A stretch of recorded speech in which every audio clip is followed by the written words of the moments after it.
Ladies and gentlemen, justice for Mohbad has become very dangerous. In fact, the level of danger and the audacity of certain people who have positioned themselves to obstruct justice for Mohbad, to obstruct justice for Ilerioluwa. It is scary. But then we are not afraid. So now actions are being taken, and Yomi Fabiyi shook the nest of these wicked people. He shook it so hard. Their work is to make sure that Adura is kept in line. I'm sure you know of one guy called King White. I don't know what King White means, but that is what this guy calls himself. They said that his mother had brought him into Oduduwa People's Congress at a very young age. Well,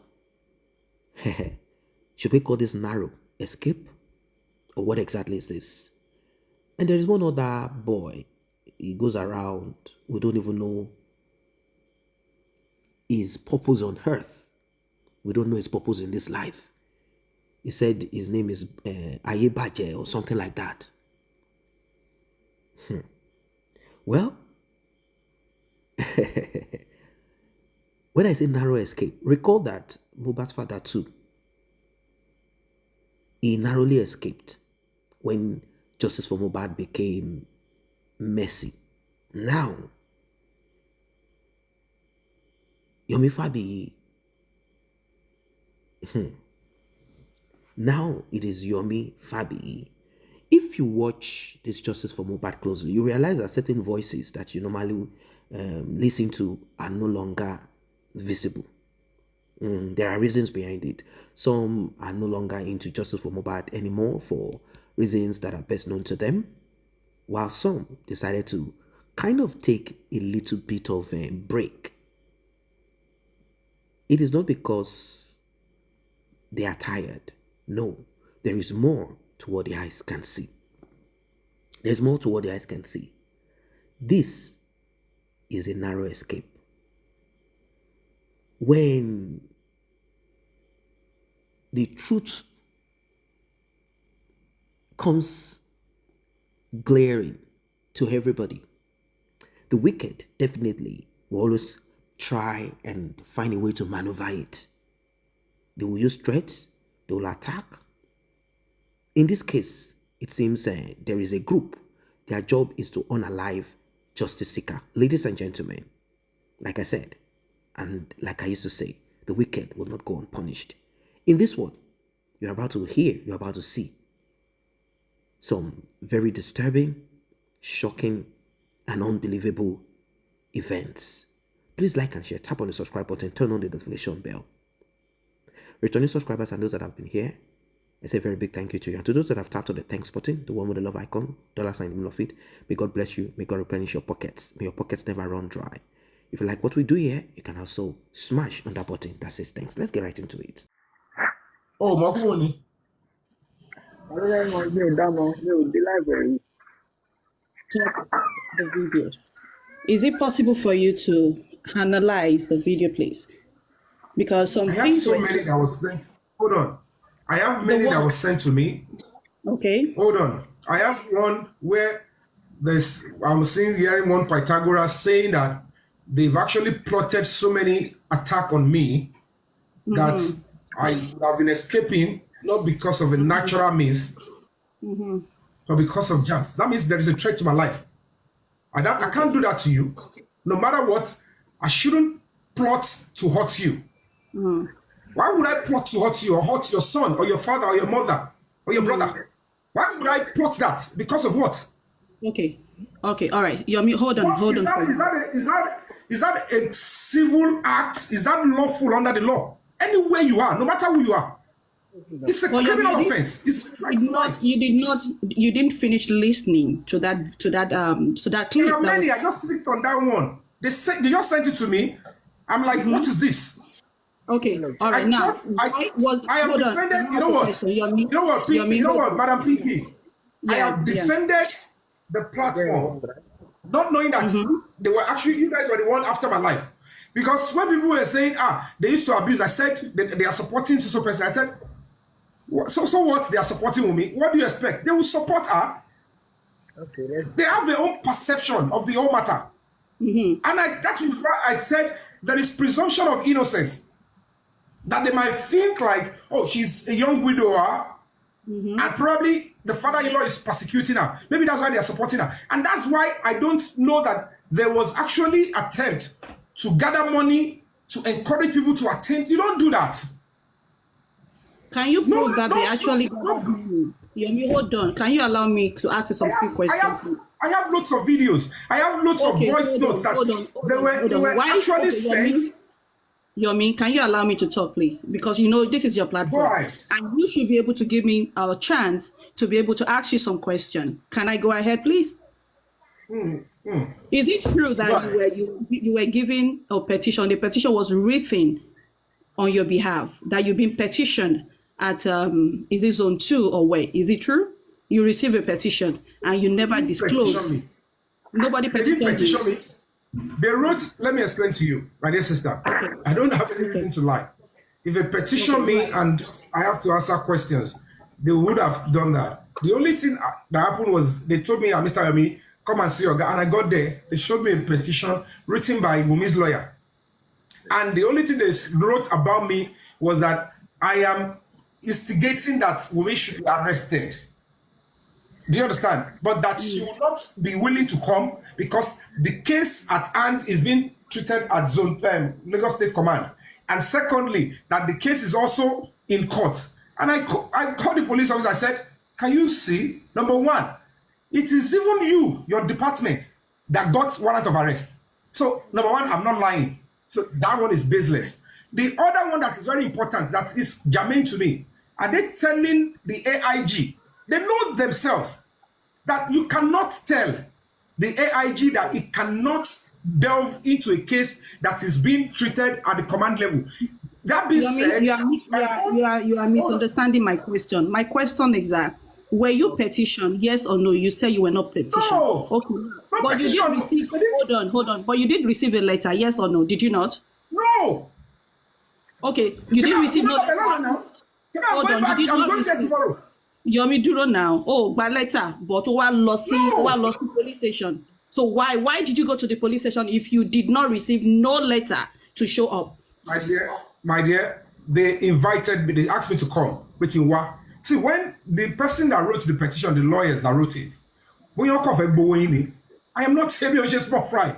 What they were trying to do with what I saw they wrote and the old abracadabra is they were trying to make case for why Wumi would not want to attend. Not that I have done anything wrong. If they accuse me of anything wrong, je vais bo se Wumi gan ni pé kí Wumi yẹn kọ competition yẹn ẹni tó bá competition against me shall statement.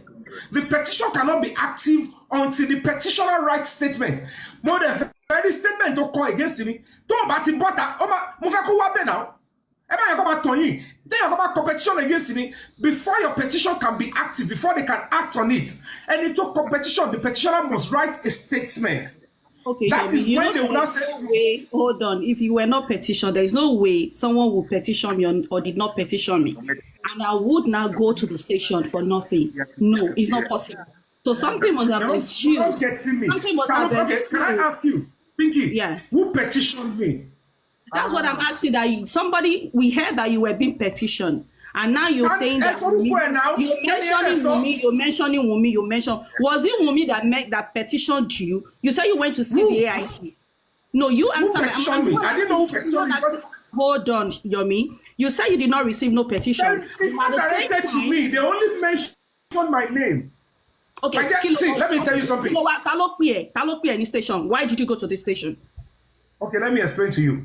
The DSP in charge of my own case. And he told DSP to Ametele, want to back case law way. they follow me. So the new DSP said, Mr. Yomi, come. There is something, new development. Well, okay, I'll come. And when I got there, more like, okay, like, Mr. Yomi, what do we do about this? And I look at it and say, these people are trying to evade justice. They are trying to tell the AIG. Yomi, word for word. So the new DSP told you, do you have to explain? Yomi, drop this lady, drop them. Why are you kí lẹ wá bí bá kí ni ẹjọ́ tẹ̀ ń bá àwọn eléèrò àwọn kọ́nà petition tó bá petition yìí jẹ́ kí ọlọ́pàá pè yín fúnra wọn tí wọ́n bá dẹ̀ ti pè yín kí ni story tẹ̀ ń bá wọn rò ìkan wá bíbá tẹ́bí wá bíbá ilẹ̀ kan tó yẹ kó béèrè tẹ́bí ìṣépè ṣé èpè lèèyàn máa ń ṣẹ́ kí lẹ wá bíbá ẹni tó bá sọ kí ṣe ẹ wá ráyè ní nígbà tí wọ́n petition rí àwọn nǹkan kan wà tó yẹ pé ẹ bá kan rojọ́ látòní dọ̀la wọn àwọn pípù yìí ò lè gbọ́ ẹ ò bá explain they will not listen to you. It's better for you to leave them. Tó bá petition rẹ jẹ́ kó ọlọ́pàá pè ẹ́ fún rẹ jẹ́ ẹ máa lọ ẹ jẹ́ kó ọlọ́pàá ṣẹ́yìn tó bá ti wá jẹ́ pé Wùmí ló petition èwo ti Pinky èwo ti yín bẹ̀ èwo ni ti yín èwo làbúrò máa lọ kiri jẹ́ kó ọlọ́pàá pè náà jẹ́ kó ọlọ́pàá pè wàhálà yín ti pọ̀ jù wàhálà yín ti pọ̀ jù wàhálà yín ti pọ̀ jù ìṣòro yín ti pọ̀ jù kí ló ṣẹlẹ̀ ìṣìwọ́ gan kó ṣì lọ ẹ kórí burúkú dànù ẹ kórí burúkú wàhálà yín ti pọ̀ jù ṣé gbogbo yín fẹ́ tó bẹ́ẹ̀ mọ nǹkan tó wù mí ṣe ni àbórí yín ti dàrú kò ní dá fún jàlá ya gbogbo olórí burúkú èwo ni wèrè tó gbogbo fi mí lẹ̀ just leave me now kọ́kọ́ fi mí lẹ̀ ná ṣé dáwọn kọ́kọ́ wà tó pé ẹ̀ nídìí láti máa bá wọn rojọ́ àwọn pípù yẹn ẹ̀ mọ̀ wọ́n wò ó tó bẹ́ẹ̀ pé òun àwọn pípù wọn á provoke yín débi pé bó bá ṣe ń ṣàlàyé wọ́n máa ń tó ń sọ wọn ọ̀fẹ́ gbọ́ ni wọ́n máa yín ọ lẹ́nu wọ́n máa yín ọ lẹ́nu wọ́n máa yín ọ lẹ́nu tí yóò bá tiẹ̀ fẹ́ béèrè nǹkan kan lọ́wọ́ yẹn tẹ́lẹ̀ bá fẹ́ béèrè question bó bá béèrè kó ṣe wo ni pé ṣe petition ẹ èwo ni títí wọn láti máa question kí ló dé tí wọn kí ló dé tó lọ́pọ̀ pè èyí tí bí Nàìjíríà lẹ́wà ọlọ́pàá tẹ petition ọ̀dọ̀ Wùmí tó lọ́pàá òde tí ìlú Wùmí pé èwo ni títí ẹ pé ọlọ́pàá petition rẹ ṣé wọ́n ni kò lọ ṣé àwọn ọlọ́pàá tó fẹ́ ṣiṣẹ́ ni sáwọn ọlọ́pàá tó fẹ́ ṣiṣẹ́ ni kí ló ṣẹlẹ̀ sáwọn ni ọlọ́pàá tó fẹ́ ṣiṣẹ́ tó lọ bá petition rẹ tẹ́gbọ́n náà invite Wùmí kí Wùmí lọ bẹ̀ kí Wùmí dẹ̀ ṣàlàyé bẹ̀ pé mo petition ẹ o borúkọ mi jẹ́ o ṣe nǹkan báyìí nípa mi o sọ nǹkan báyìí nípa mi o ní wọ́n fún mi ní wọ́n fẹ́ ó dẹ̀ jẹ́ kó lọ bẹ̀ wọ́n ní tiyín láti máa da wàhálà lẹ̀ lórí social media kí ló ṣẹlẹ̀ gangan ẹ̀yin ìkẹyìn náà ló ní wáìnì ẹ̀yin ìkẹyìn náà lẹ́ ń gbé wáìnì fọlọ́pàá ẹ̀yin ìkẹyìn náà lẹ́ ń bribe ọlọ́pàá ẹ̀yin ìkẹyìn náà lẹ́ ń sori burúkú láàrin ọ̀dọ̀ ẹ̀yin náà lẹ́ ń tú sí dára yín gbogbo àṣírí ọ̀rọ̀ tẹ́ tún ní gẹ̀tà ń bẹ̀ yẹn ṣe é máa àṣírí tẹ́ tún bẹ̀ ni tẹ́ sọ pé kí n wáìtì ló ń bá yín lọ bribe káàkiri ló ń bá yín lọ sọ pé bá nídìí nǹkan bí wọ́n bá nídìí gbá olè ń sanwó fún tí àmọ́ yẹn wàhálà tẹ̀ kí ló ṣe yín gan tẹ́ ṣe bí olórí burúkú gan kí ni wàhálà yín tó tiẹ̀ ti pọ̀ jù gan. ẹ má bá wọn ṣe exercise èpè ló bá ṣépè pè yẹn ló máa pè yín náà ẹ lọ máa ṣépè lọ́dọ̀ yín ẹ kó ṣì lọ àwọn èèyàn àwọn sáìdì bíbá yóò wá sọ́dọ̀ yín wáì tẹ̀ ń wá kílẹ̀ ń rìn kiri bí ìgbóná tẹ́mì tó yẹ kó tún lọ wípé ṣé èpè ló yẹ kí tẹ́mì wá ṣe é bóyá kó béèrè question tó bá dé béèrè tó bá dé pé béèrè tó béèrè lọ́wọ́ ẹ̀ tó pọ̀ jù wá dẹ̀ kúrò wá ṣépè ògòkè wá èkejì ẹ̀ náà tó wá gòkè wá dárú àwọn yẹn lò ṣé mọ̀ pàrọ̀ àwọn ọmọọṣẹ́ ni mi mọ nǹkan tẹ́yìn èèyàn kan ń gbé kí ló lè pé yìí kan ti ń ṣàbòsí lórí péjì Yomi ṣé kìí pé nǹkan ti ń gbàbọ̀dẹ̀ kí ló tẹ̀ ń gbèrú wọn kí ló tẹ̀ ń gbà wọn pípì sókè àwọn tó mọ̀ pé wọn ò lè gbọ́ mọ̀ àtijọ́ tó ti ń change mind wọn tí wọn ò ní gbọ́ ni ṣé kìí ṣe ọ̀dọ̀ tẹ́mi ni ọ̀rọ̀ Wùmí ti jáde pé kọ́ mọ́ play CCTV camera mọ́ ó lè lọ fẹ́ fọ ọkọ̀ mi lọ́la ṣé bí tẹ́mi ló sọ̀rọ̀ bí tẹ́mi ló sọ pé time off ebi tẹ́mi ni ṣó fẹ́ sọ pé wọn ò gbọ́ nǹkan tí Wùmí sọ bẹ́ẹ̀ yẹn ni ṣé tẹ́mi fẹ́ sọ pé wọn ò gbọ́ nǹkan tí Wùmí sọ ni ẹ̀dẹ̀ wa ń gbé kílẹ̀ ń gbé wọn sépè.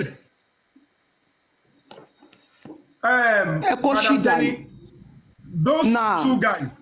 those two guys that stormed that press conference, whatever intent or purpose, the security alert that Radisson raised, it was not by us. The threat that was received, reason tí gbogbo àwọn ẹni tó bá lọ gbogbo CCTV wọn footages tó kólẹ̀ tó fẹ́ kó fọ́lọ́pàá báyìí fúnra wọn ni wọ́n rò pé these people outside n táwọn gbọ́ ni pé they want to attack and probably kill this particular man Yomi Fabiyi and ẹni tó bá wà ní ọlùjọ yẹn èmi ṣagídí mo ní ẹ̀mí wọn ò gbé I am going to follow the front door. It was the head of the security lọ́ní Mr. Yomi we are sorry pẹ̀lú àwọn obìnrin yẹn and they are going to be testifying that we're sorry, it's our institution, our company. You are a public figure. If they take your life in front of this place, we are, and that was what I explained to Gani Adams. And they were going to be contacting him. And he said his organization would never do that. Èmi ti sọ fún yín níjọ́ tí wọ́n pèsè wọ́n ti ní bàbá ti wọ́ọ̀nù King White láìmọye ìgbà. Wọ́n ti ní ààrẹ ti wọ́ọ̀nù ẹ̀ authority sọ lójú ẹ̀ ńjọ́ yẹn.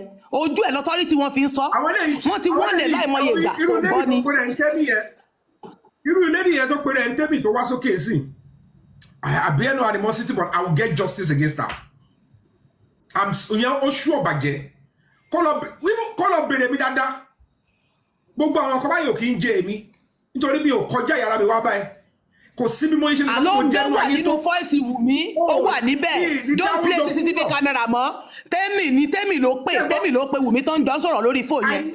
Ìwọ tó wà nú ẹ̀. It's a criminal offence. Ó dẹ̀ ń ṣe pé pé ọmọ nǹkan tí Wùmí ṣe. Ní kọ́lọ̀ àtàkì ẹ̀ bí tó bá jókòó sí pẹ̀lú àwọn èèyàn. If I am found with that, I am sponsoring people to go and terrorize. And there is no local standing for those two guys. Everybody saw what they did. As a matter of fact, I'm not funny you. Àṣàwọn èèyàn tó ní gbogbo kíní ẹ̀ ni wọ́n ti pe Ààrẹ Gani Adams. Wọ́n ti pe àwọn pé look at what they did. Look at this. Look at that. And at the end of the day, kò sí bó ṣe fẹ́ rí kọ́má ẹ máa wòran bọ̀. Bàbá mi, I've gotten everything. I've gotten everything I needed. Mi ò mẹ́ni tó ń jẹ́ bẹ̀tẹ̀lẹ̀. Mi mọ̀ bí tó ń gbé. It is in the course of investigation I got those names. I said, oh, good. Then, if you don't I only insurance exercise in it. They are only trying to. They don't know what they are doing. What they want love, what they want love, what they want party, what they want love, what they want love. Orí platform yìí lẹ ti máa lo àwọn èèyàn lẹ́fún kì í ṣe bíbá ẹ̀. Ẹ lè máa lo àwọn èèyàn lọ́fún bí kẹ́ kó sì lọ. Láti bí ọdún kò ní ẹ mọ̀ tó ṣẹlẹ̀ ẹ̀yin mọ̀ pọ́wọ́ Wùmí mọ́ lẹ́ ń gbé wáìnì lọ sí police station ẹ mọ̀ pọ́wọ́ Wùmí mọ́ lẹ́ ń fi lẹ́ńlọ́dà conference kan rú ẹ mọ̀ pọ́wọ́ Wùmí mọ́ ni Wùmí sọ fún pé kẹ́ ẹ mọ́ play CCTV camera mọ́ ó lè lọ fẹ́ fọ ọkàn lọ́la etí gbogbo yín ò gbọ́ ebe yìí náà lẹ sọ pátukutuku Mohbad lọ́lọ́run Mohbad ò gbọ́n ló jẹ́ kán gba nígi lórí só lè jọ ọmọ tí kan sọ pé kò gbọ́n ọ̀nà fọmọ tí nígi lórí ẹ kó sì lọ.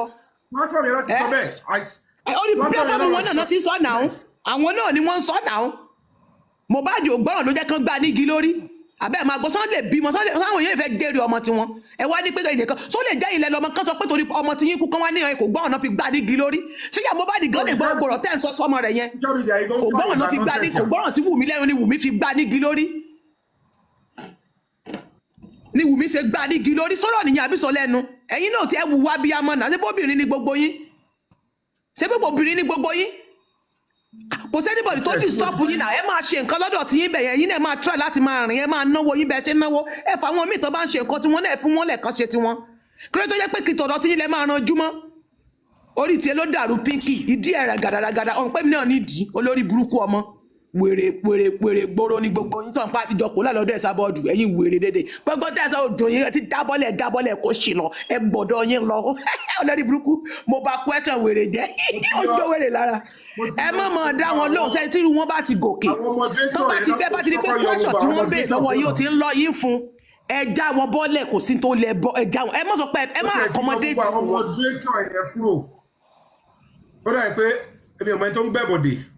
àbọ̀dé wà nínú ẹwọ́ bó ṣe ń gbé wọn sókè náà ẹ yọ everybody dànù wọ́n ń gbé wọn sókè kílẹ̀ wọ́n gbọ́ ṣé wọ́n sọ pé àwọn ní orí TikTok kò sẹ́ni tó fẹ́ pọ̀ wọ́n mọ platform tẹ́mì bá lákùnrọ́ nípa ẹ̀ mọ tẹ́mì ta ló fẹ́ sọ pé wọ́n mọ tẹ́mì òun ò mọ tẹ́mì lórí platform òun kọ́ lága àwọn Wùmí ni ta ló fẹ́ sọ pé wọ́n mọ platform tẹ́mì kò mọ bẹ́ẹ̀ bá mọ platform tẹ́mì ẹ̀ rí logo Wùmí bẹ́ẹ̀ ni kì í ṣe logo Wùmí ló wà bẹ́ẹ̀ ni àbí rọ́wọ́ lẹ́ ń pa bíbà ẹ̀ dẹ̀ wá ń gbé wọn sókè èyàn wá ń ṣépè ẹ̀ ń ṣépè gbogbo yín dẹ̀ dákẹ́ ẹ̀ lé dá ìpè yẹn padà bó ẹ̀ wá dákẹ́ wá pretend kó dà náà ẹ má trust èèyàn o anybody tó bá ti ń lọ yín ní fún bíbá tó bá ti ń lọ yín ní fún ẹ rajà wọn bọ́ọ̀lẹ̀ kò sí fún ẹni tó bá mọ̀ pé wọ́n petition yín kó jẹ́ kọ́lọ́pàá pè yín fúnra rẹ̀ Nàìjíríà rẹ̀ wà kọ́lọ́pàá pè yín you are a public figure ọlọ́pàá pè yẹ kó jù bẹ́ẹ̀ lọ.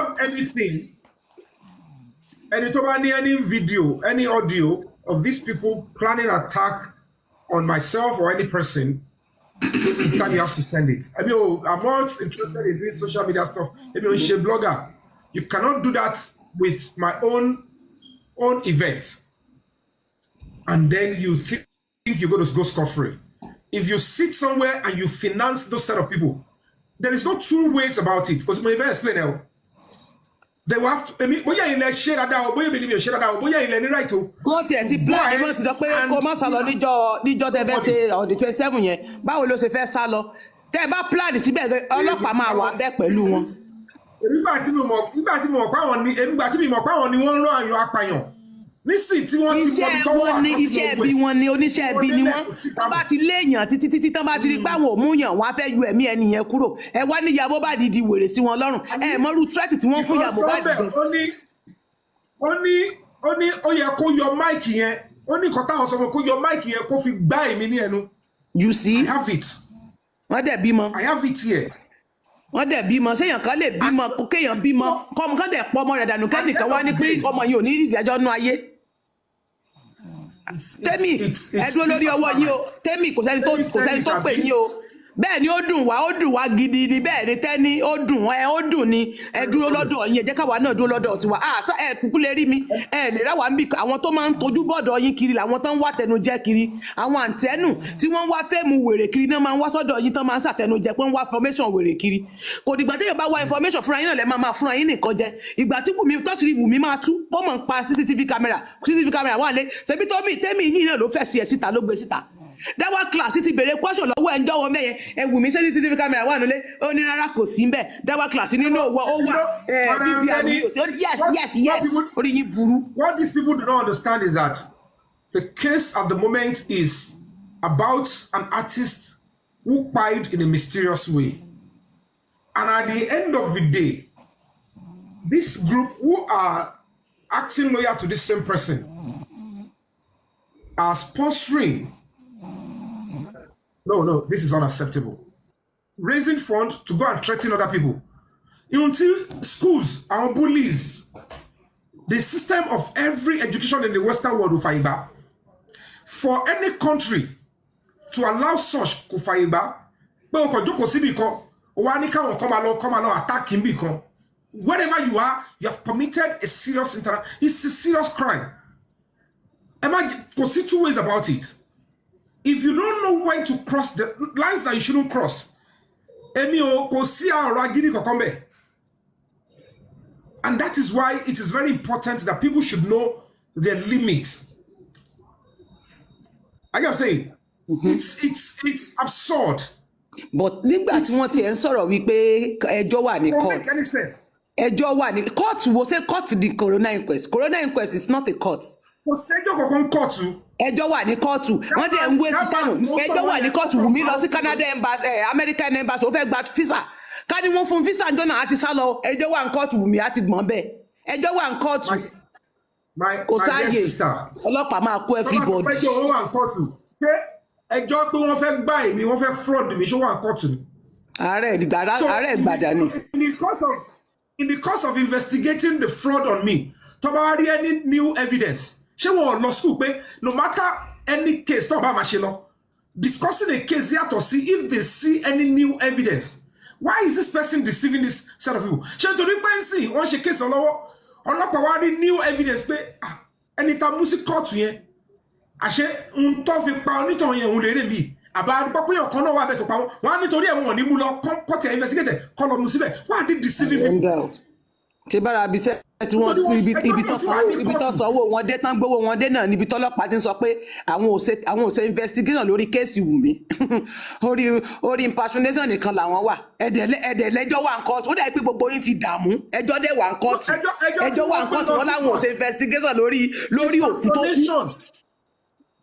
Madam Teni, impersonation ò sínú kéèsì tí Lagos State Government ń pursue lórí ikú Mohbad is Adura's impersonation case.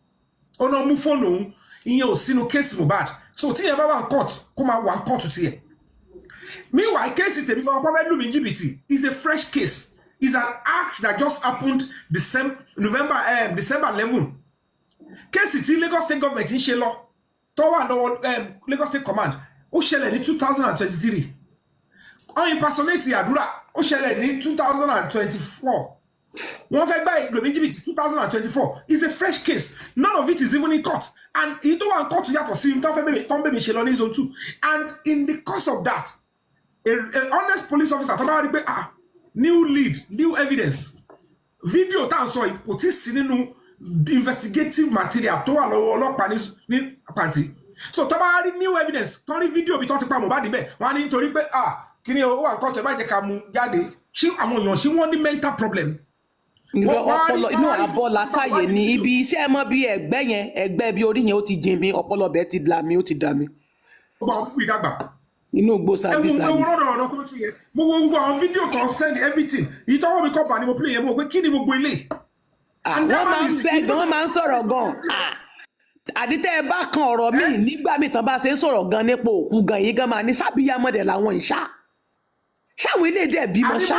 èèyàn kan sọ́ngbà kan ní kíní kan àwọn tó support Wùnmí kíní kan mo ní ebi ò mọ bó ṣe ń ṣàbòsí they have right to do what they are doing by supporting Wùnmí by supporting àdúrà mo ní ó normal náà ọ̀gá tó ń ṣe pé iye òkàlẹ̀ ayé ẹ̀dẹ̀ yan tèbọ̀ wọn. wọ́n bú mi bẹ́ẹ̀ ebi ò tiẹ̀ mọ̀ pé àwọn ni wọ́n finance that act of terror is you know àwọn ní ìtìkù kan ní gbogbo wọn platform tí wọ́n lò tán ti ń build wọ́n ti ń pọnwó jáde ní tèmi òun lọ́gá òun ní péèjì wọn wọ́n pọ̀ tẹ́lẹ̀ wọ́n kọ́kọ́ túká ní wọ́n pa wọ́n fọ́n kiri ni. ẹmọ tí mi ṣe dùn ni pé ẹmọ tí mi ṣe dùn when they asking that we should send reports one of the our foreign observers tó wá sí kìnìyẹn they were like we saw this who are those people the reason why tí mo ṣe dá wọn lóhùn tí mi kọ report láti jọ iṣẹ́ wọn nígbà tí mo béèrè èmi mo mọ ẹni tó mi mọ King White mi mo kàn pé wọ́n ní kíní kan King White ó ń bo kíní kan mi ò bẹ́ẹ̀ family àwọn mo wá béèrè lọ́wọ́ wọn wá ní pé OPC kíní kan mo ní ìwọ náà ọba má jẹ́ ṣe Oòduà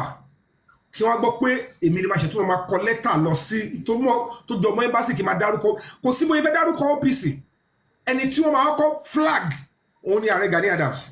Of course. wọ́n ní ṣáwọn lọ́rọ̀ wọn kọ́ máa ṣe kíní wọ́n ní láì kò possible ó lè yá wọn ṣe gbà kàn mọ́ ní mo wá rí fídíò yá yẹn tó tún wá bọ́ta Ààrẹ Gani Adams mo ní kí wọ́n máa ṣe báyìí mo ní jẹun find time let me investigate mo wá take time and I sent the message sí Ààrẹ sir how are you doing I would like to come and see you there is somebody named King White come by wọ́n ní no problem come 4 p.m. má bọ̀ lọ́sọ̀rọ̀ àwọn ọmọdé padà please come because anytime within 24 hours he will give you audience. When the debate mo kọ́ entourage mi lọ and I explained to him he told me in clear terms like aláwọ̀kọ́ táwọn bá sọ pé àwọn ò gbọ́ àwọn parọ́ ni báwọn dẹ̀ ṣe gbọ́ lẹ́yìn mi làwọn ti sọ pé àwọn tí ẹ̀ sọ bá pé bóyá àwọn close àbá close àwọn tó ń protect Ààrẹ ni wọ́n ní àwọn ti pe boy tó ń jẹ́ White pé àwọn ní gbogbo tó ń ṣe pẹ̀lú Yomi Fabiyi ṣé o mọ bó ṣe jẹ́ sí Ààrẹ ni yàtọ̀ sí pé báyìí nǹkan báyìí ló ti ṣe nǹkan báyìí ló ti ṣe stop it o báyìí kọ́ gàgbọ́ àwọn ẹ̀ ti sọ yẹn fún mi kó tó di pé ọ̀sọ̀kalẹ̀ pàtàkì òkú pẹ̀lú ìyàwó pàtó wọn dé he explained to me pé àbáwọn ṣe gbọ́ làwọn ti pẹ́ pa àwọn tó jẹ́ executive pé ẹ wo nǹkan tẹ́ni báyìí ṣe and based on this thing wọ́n ti pè àwọn bí wọ́n ti pè àwọn náà wọ́n ti pè mí ẹ kọ́ sọ́kọ̀rẹ̀ sí wọlé ẹ pẹ́ ní kẹ́ call it to order pé kí ló ṣe bẹ́ẹ̀ yẹn wọ́n ní order pé wọ́n béèrè lọ́wọ́ ẹ̀ wọ́n náà wọ́n dídì bá sọ̀rọ̀ for many minutes lórí phone pé gbogbo nǹkan tó kàn sọ kí ni kan pé kò tiẹ̀ yá wọn ní gbogbo nǹkan tó ń sọ yóò make sense only because àti kékeré ni mọ̀mísí ẹ̀ ti gbé wọnú OPC ó dẹ̀ dàgbà sí àwọn lọ́wọ́ bí gbà táwọn group làwọn ṣe ń ní sùúrù pé you need to caution yourself tó bá jẹ́ owó ló ń tí ẹ̀ stop it OPC ò kì í ṣe nǹkan báyìí only then gbà táwọn wá rí pé àdúrà kan ó yá táwọn wá gbọ́ pé ó ti ṣe nǹkan bẹ́ẹ̀ sọ́dọ̀ mi àwọn ní go and remove yourself from that case àfẹ́ gbọ́ pé mò ń tẹ̀lé kinní kan mò ń dá sí kinní kan they call undertaking to OPC. Ààrẹ Gani Adams ń jẹ́ kó yé mi pé handwriting ààrẹ ló fi kọ́ pé Mr. Yomi kò ṣe pé lọ kọ lẹ́tà ó sign o ipe manuscript handwriting torí ìdí táwọn dẹ̀ fi jẹ́ kó lọ bẹ́ẹ̀ ni pé àwọn mọ̀ táwọn ṣe torí tí wàhálà ìbába dé àwọn á lè sọ pé now he did that mo ní now look at it again mo ní ní gẹta bí gẹrin ló ṣì ń sọ mo ní àtúwájọ pàdé mo ní mò ń sọ̀rọ̀ níwájú AIG this guy is looking at Yomi Fabiyi mo maintain mo sọ̀rọ̀ pa serious crime how to support the police mo ní ó wá fẹ́ dá sí mo sọ wípé young man I don't tolerate this mo ní you are not the only one in the public now allow stop mo ní I am not going to say this again don't do this now I don't know you before AIG ask me you know what sit down mo ní ó wá sọ gbogbo oríṣiríṣi ó lé mi mo ní wọ́n wá send video sí mi ó ní Yomi Fabiyi a rí nọ́mbà ẹnu kí ni Dàmọ́lá ẹni tí mi ò mọ̀ rí tí mi ò rí rí ṣé mi wọ́n ní kọ́ mẹ́sàgì mi. ẹ kó mọ evidence ẹ wá náà.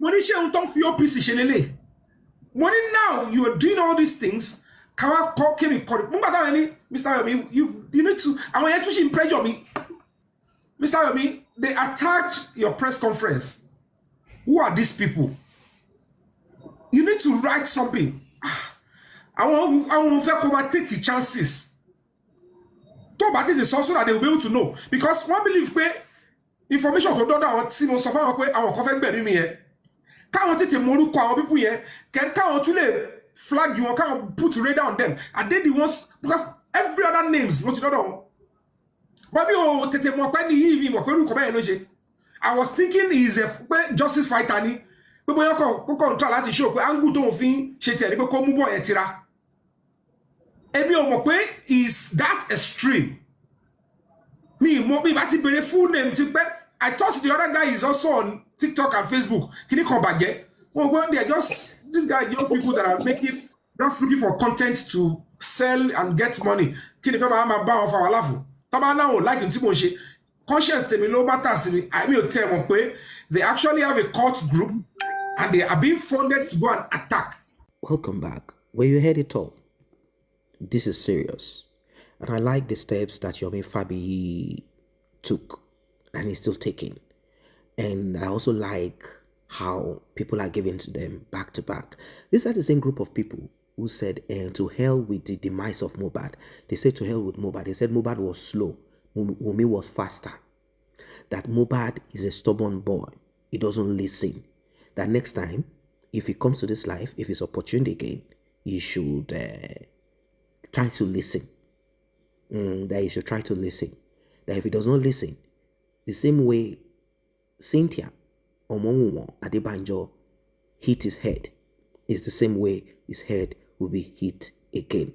Yes, I'm not making this up. These are the things, horrible words that came out from the mouth of the supporters of Cynthia Adebanjo. These are Cynthia's auntie. They are the sponsors of Cynthia. Yeah, they all belong to the same coven. These are a group of wicked people.